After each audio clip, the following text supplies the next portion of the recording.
रात गहराती जा रही थी। घड़ी की सुई ठीक 12 पर टिकी थी। अजय अपनी सीट से चिपका खिड़की के पार पसरे काले स्याह अंधेरे को घूर रहा था। ट्रेन अपनी धुन में भागी जा रही थी। उसे अपने घर इलाहाबाद पहुंचने की जल्दी थी। लंबा सफर था, पर अजय अपनी किताब के पन्नों में खोया हुआ था। अचानक बोगी में एक अजीब सी सिहरन दौड़ गई, जैसे किसी ने बर्फ का टुकड़ा रख दिया हो।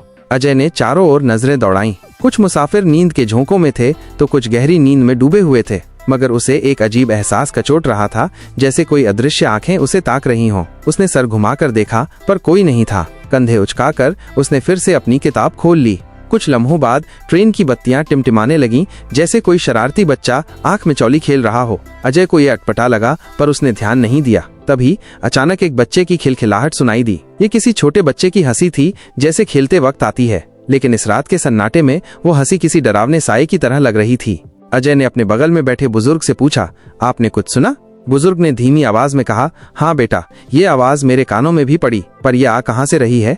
अजय ने हामी भरी और सीट छोड़कर कोच में आगे बढ़ा। वो दबे पांव दरवाजे की ओर गया, जहां से उसे वो आवाज सुनाई दी थी, पर वहां तो कोई बच्चा नहीं था। ट्रेन अब एक अंधेरी सुरंग में घुस चुकी थी और माहौल और भी रहस्यमय हो गया था। तभी अचानक उसे अपने पीछे किसी के चलने की आहट सुनाई दी। उसने तुरंत पलट कर देखा, लेकिन पीछे सन्नाटा था। अगले ही पल एक फुसफुसाहट उसके कानों में गूंजी, यहाँ से चले जाओ, ये ट्रेन तुम्हारे लिए नहीं। अजय का दिल जोर जोर से धड़कने लगा। उसने झट से अपने साथियों को जगाने की कोशिश की, पर सब गहरी नींद में सो रहे थे, जैसे किसी जादू ने उनकी पलकें भारी कर दी हों।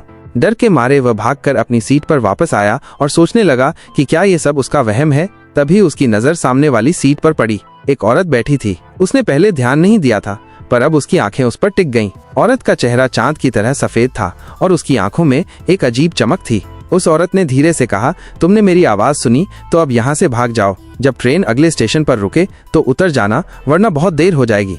अजय के होश उड़ गए। कांपती आवाज में उसने पूछा, कौन हो तुम? वो औरत मुस्कुराई, पर उसकी मुस्कान में कुछ ऐसा था जो दिल दहला दे। तभी ट्रेन एक जोरदार झटका खाकर रुकी और बत्तियां गुल हो गईं। अजय डर से चीख उठा। अगले ही पल ट्रेन में रोशनी लौटी, लेकिन वो औरत गायब थी, बिल्कुल हवा में घुल गई थी।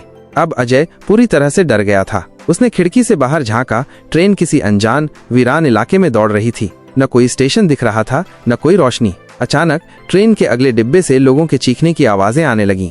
डरते डरते अजय आगे बढ़ने की हिम्मत जुटाने लगा, पर तभी उसने देखा कि कोच में बैठे सारे मुसाफिर अचानक उसकी तरफ घूर रहे हैं। उनकी आंखें खाली और बेजान थीं।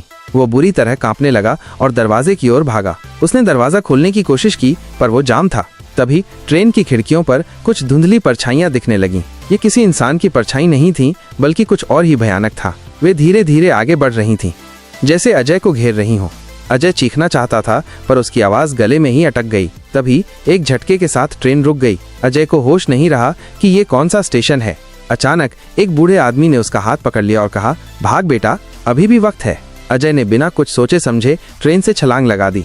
जब वो जमीन पर गिरा तो ट्रेन सीटी बजाकर आगे बढ़ गई, लेकिन जब उसने अपनी नजरें उठाईं तो जो उसने देखा उससे उसके पैरों के नीचे की जमीन खिसक गई। ट्रेन पटरियों पर नहीं थी, वो हवा में तैर रही थी और धीरे धीरे धुएं में बदल रही थी। कुछ ही पलों में वो पूरी तरह से गायब हो गई।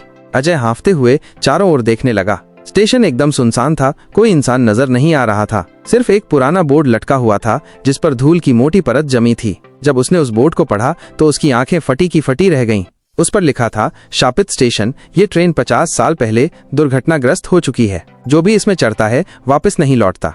अजय डर के मारे पीछे हटा और वहां से जान बचाकर भागा। वो रात उसकी जिंदगी की सबसे भयानक रात थी, जिसे वो कभी सपने में भी भूल नहीं पाएगा।